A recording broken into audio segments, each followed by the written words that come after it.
আসসালামু আলাইকুম ভাই। ওয়ালাইকুম আসসালাম। এইটা হইতাছে আমার আপন মামাতো ভাই, বরিশাল মহিলা কলেজ থেকে ইন্টার পাস করছে, এখন ঢাকা আসছে একটা চাকরির জন্য।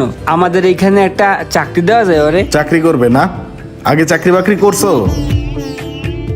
হিসাব নিকাশ রাখতে পারবা? যে পারমু। তাহলে তো ভালো। ঠিক আছে রোমান, তাহলে ওরে অ্যাকাউন্টসের দায়িত্বটা বুঝায় দাও। ঠিক আছে? ঠিক আছে ভাই, আমি দিতাছি। এই চল, ঠিক আছে, যাও। আয় আমার সাথে, আয়, তোরে সবকিছু বুঝাই দেই। বস আসসালামু আলাইকুম। ওয়ালাইকুম আসসালাম। বস এই যে দেন হিসাব, একটা হিসাব যদি ঠিকঠাক থাকতো, সব উল্টাপাল্টা করে দিছে। রুমান আমার মামা তো ভাই বললে যে উচিত কথা কমু না, ওইরকম লোক আমি না ভাই। বস একটা কথা বলি, উপর বিলে সেফালাইলে নিজের গায়েই পরে। রুমান হইলো আমার মামা তো ভাই, ওর নামে তো আর বদনাম করতে পারি না, কিন্তু এটা ব্যবসা প্রতিষ্ঠান, এখানে সত্যতা চলবে, এই কারণেই ভাই কইতে হয়। ও ভাই হিসাব নিকাশ অত বোঝে না, ও পড়ছে হইলো প্রাইমারিতে পড়ে এখানে কয় মেট্রিক পাস করছি। আমি তো শিক্ষিত, আমার ব্যাপারটা তো আপনি বুঝেন। ও কত হারাদিন বান্দ্রামি চুরিদারি, চুরির লেগে যে কত মার খাইছে ওর বাপের হাতে। ওর কত বাদ দেন, হিসাব নিকাশটা আপনি দেখেন। আমি ওরা এত বিশ্বাস করি, আর ও আমার বিশ্বাসের ঘরে চুরি করলো। খবরদার ভাই খবরদার, আমি যে আপনার কাছে এই সমস্ত কথা কইছি, ওর পোল যে খুললা দিছি, এইটা জানি ও কোনো ভাবেই না জানতে পারে। তাইলে তাঁতি সুজনের ভিতরে গিট্টু লাগিয়ে যাবে গা, গিট্টু ব্যাস লাগিয়ে যাবো গা, বুঝছেন? কোয়েন না, খবরদার। আচ্ছা ঠিক আছে, তুমি যাও, আমি দেখতেছি। রোমান ভাই, আপনি গ্রামের থেকে আপনি চাস্তো ভাই ঢাকায় না আপনি একটা চাকরি দিলেন, আর ওই চাস্তো ভাই এখন আপনার নামে প্রতিদিন বসের কাছে উল্টা পাল্টা কথা কইয়া আপনার চাকরি দেখাইতে চায়। কি কমু ক, সবই কপাল। খাল কাটতে আমি একটা কুমির আনছি। সত্য কথা বলতে কি ভাই, নিজের কাছের মানুষকে কোনো সময় নিজের প্রতিষ্ঠানে চাকরি দিতে নাই, তাইলে নিজের কোনো ভ্যালু থাকে না। বস হিসাবটা ঠিক আছে না? হ্যাঁ, হিসাব তো দেখতেছি ঠিকই আছে। বস হিসাব তো ঠিক থাকবই, আমি তো রুমানের মতন প্রাইমারি পাস না, আমি এন্টার পাস, এন্টার। বস আমি কিন্তু আজকে সকালবেলাও একটা গাড়ি বেচ চালাইছি, এই পুরো শোরুমটা পরিচালনা করি আমি। তাহলে রুমানের ম্যানেজার হিসাবে কি লিখে রাখছেন? ও কোনো কামে লাগে? ঘোড়ার ঘাস কাটতেও কামে লাগে না।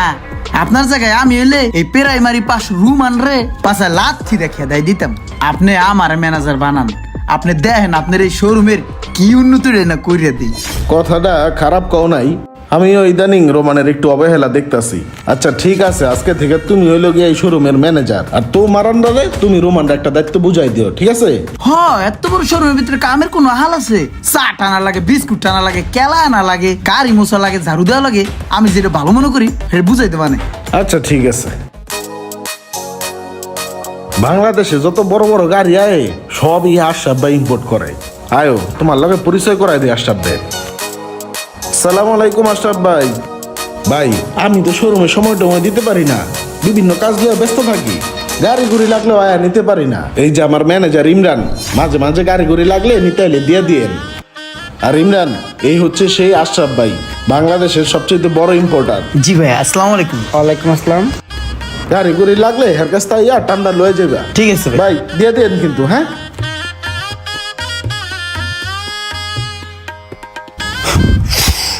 এই রুমান, এই কই রে, এদিকে আয় তো।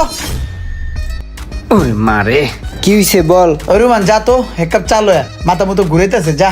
শোরুমে কি আর লোকজন নাই? তুই আমার কাছে আনতে, তুই আইনা খাইতে পারস না? আরে বেড়া তুই সামনে আসস, তুই যা চা আনলে সমস্যা কি? যা যা চা লয়া। না, আমি চা আনতে পারবো না, কাস্টমার আইতেছে, আমার গাড়ি ব্যস্ত হইব। তোর কাস্টমার দেখান লাগবো না, ওই কাস্টমারের কাছে আমি এই গাড়ি বেচ মানে। ওই কাস্টমার আইতে দেরি আছে, তোর যেটা হুকুম দিছে এটা পালন করবে না। খাল কাটতে একটা কুমির আনছি।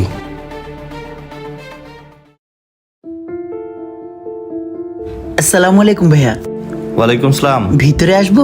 হ্যাঁ আসেন, ভিতরে আসেন। বসবো? হ্যাঁ হ্যাঁ, বসো বসো। হ্যাঁ হ্যাঁ, ওকে। ভাইয়া একটা কথা বলার জন্য আপনার কাছে আসছি। আমি গত 2-3 দিন আগে গ্রামের বাড়িতে গেছিলাম, বুঝছেন তো? আমাদের বাড়ির পাশেই নদী, নদীতে আসলে ইলিশ মাছ পাওয়া যায়। নিজের হাতে 5টা ইলিশ মাছ ধরছি জেতা। তখন আপনার কথা মনে পড়লো, ভাইয়াকে আসলে যেভাবেই হোক ইলিশ মাছটা দিতে হবে।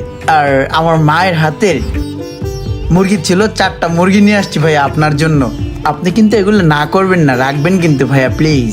কিন্তু এগুলো তো আমার বাসায় আছে, পর্যাপ্ত পরিমাণ ফ্রিজে আছে, তুমি কেন কষ্ট করে এগুলো আনতে গেলে? না ভাইয়া, আপনার বাসায় আছে সেটা আমি জানি, কিন্তু সেগুলো তো মরা। আমি যেটা আনছি সেটা হচ্ছে একদম তাজা ইলিশ মাছ, ফালাইতেছে এখনো। ঠিক আছে, আপনি এত কষ্ট করে যেহেতু গ্রামের বাইরে থেকে টেনে নিয়ে আসছেন, ঠিক আছে রেখে দেন। আচ্ছা ভাইয়া, একটা কথা বলতে চাইছিলাম, আসলে বেয়াদবি নিবেন না। আসলে এই ছোটবেলা থেকেই আমার গাড়ির প্রতি একটা টান রয়ে গেছে। আসলে আমি গাড়ির বিজনেসটা করতে চাইতাম, ওরকম আসলে কোনো ওয়ে পাইতেছিলাম না, একটা হাত পাইতেছিলাম না। যেহেতু আপনার সাথে পরিচয় হয়েই গেল, ঠিক আছে, ইলিশ মাছ যেহেতু নিয়েই আসলাম, সেক্ষেত্রে দেখা গেছে যে ভাই আমি একটু গাড়ির বিজনেস করতে চাই, আপনি একটু হেল্প করতেন। গাড়ির ব্যবসায় তো আসলে অনেক টাকার প্রয়োজন হয়, তো আপনি কি পরিমাণ টাকা ইনভেস্ট করতে পারবেন এখানে? না, আছে, অনেক টাকা আছে, 20 লক্ষ টাকা হয়েছে আমার কাছে ভাইয়া। গাড়ির ব্যবসার জন্য এটা পর্যাপ্ত।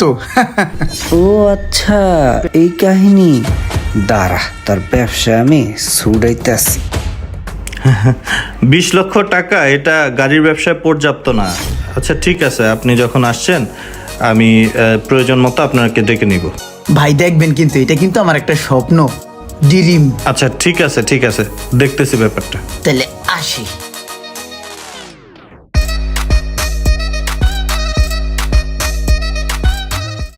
ভাই আসলে কাহিনীটা কি একটু কম তো? শুনলাম ইমরান নাকি আপনার কাছে আইছিল। হ্যাঁ ইমরান, হ্যাঁ আসছিল তো। ওর চাস্তো ভাই আমার কাছে আনলো একটা চাকরি দেওয়ার লেগে। চাকরি দেওয়ার কিছুদিন পরেই ওর বাইরে টপ খেয়া আমার এনে ম্যানেজার হইলো। তারপর আপনার লগে পরিচয় করা দিলাম যে মালটাল লাগলে নিবি। এখন আবার হুমতাছি হয় নাকি আপনার লগে আবার ব্যবসা করব। ভাই এইসব লোক থেকে একটু সাবধানে থাকবেন। ওই জায়গায় বে জায়গায় পল্লি দেয়, 2 দিন পরে যে আপনার লগে পল্লি দিব না, এটার কোনো গ্যারান্টি আছে? ও আচ্ছা, এই ব্যাপার, ঠিক আছে আমি দেখতেছি ব্যাপারটা। ইমরান, তোমাকে ডাকছি হলো, তুমি তো বলছিলা তুমি গাড়ির ব্যবসা করতে চাও, তো আমি দেশের বাইরে থেকে 2টা গাড়ি আনতেছি, তুমি কি ইনভেস্ট করতে চাও? হ্যাঁ হ্যাঁ, আমি তো ইনভেস্ট করার জন্য প্রস্তুত। আপনি যে আমার দিকে একটু তাকাইছেন, এটাই অনেক কিছু। অবশ্যই আমি ইনভেস্ট করব। ঠিক আছে, তাহলে তুমি টাকা নিয়ে আসো, বাকিটা আমি দেখতেছি। আশরাফ ভাই, কাহিনীটা কি হলো আমার একটু কোন তো। 3টা মাস হয়ে গেল আমি আপনার কাছে টাকা ইনভেস্ট করলাম। এই টাকাটা যদি আমি অন্য জায়গায় ইনভেস্ট করতাম, তাইলেও আমার 4-5 লাখ টাকা ইনকাম হয়ে যেত গা। আপনার গাড়ি হইতেছে না, আমার টাকাও দিতেছেন না, এটা কোনো কথা ভাই? আরে ভাই, তুমি এত চেতাচেতি করতেছো কে? তোমার টাকা কি আমি খায়া দিছি? তোমার টাকা দিয়ে তো আমি গাড়ি কিনছি। দেশের বাইরে গাড়ি আটকে গেছে, গাড়ি আসতে পারতেছে না, অনেক কষ্টে একটা গাড়ি ছুটাইছি, আর একটা গাড়ি আসতে 3 মাসের উপরে সময় লাগবে। এটা কোনো কথা? এতগুলো টাকা হেয়ার পিস ইনভেস্ট করে এখন হেয়ার পিস আমি ঘুরতাছি, পুরো মানকে চিপাই পড়ে গেলাম। ভাই অনেক ধৈর্য ধরছি, ধৈর্য ধরতে ধরতে এখন আমার ধৈর্যের বাদ ভাঙ্গে গেছে গা। 6টা মাস ধরে আমার টাহাটা পড়ে রয়েছে, আমার টাহা গুনেন খাদ্য রয়েছে, একটা টাহা পর্যন্ত আমার লাভ হয় নাই। দাদু ওখানে কি করবেন আমার একটু কোন তো, আমার গাড়িটা কোথায় আছে আমার একটু কোন তো দাদু। আরে মিয়া, তুমি তো সবসময় হাইপার হয়ে যাও। তোমার গাড়ি তো বাংলাদেশে আইছে, পোর্টে আইছে, পোর্টে তো ঝামেলা হইতেছে। তোমার পোর্ট থেকে গাড়ি ছুটাইতে হইলে আরো 10 লাখ টাকা লাগবে। তুমি যা এখন কেমনে 10 লাখ টাকা ব্যবস্থা করবা, করো। 10 লাখ টাকা ব্যবস্থা করতে না পারলে সব টাকা মায়ের। এটা কি কয়? আমি এখন 10 লাখ টাকা কোথায় পাবো? আমার 20 লাখ টাকা আসলে, এটা তো আমি ইনভেস্ট করে দিছি। এটা কি কয়? এটা তোমার চিন্তা, তুমি করো কাজে, আমি কেমনে কমু?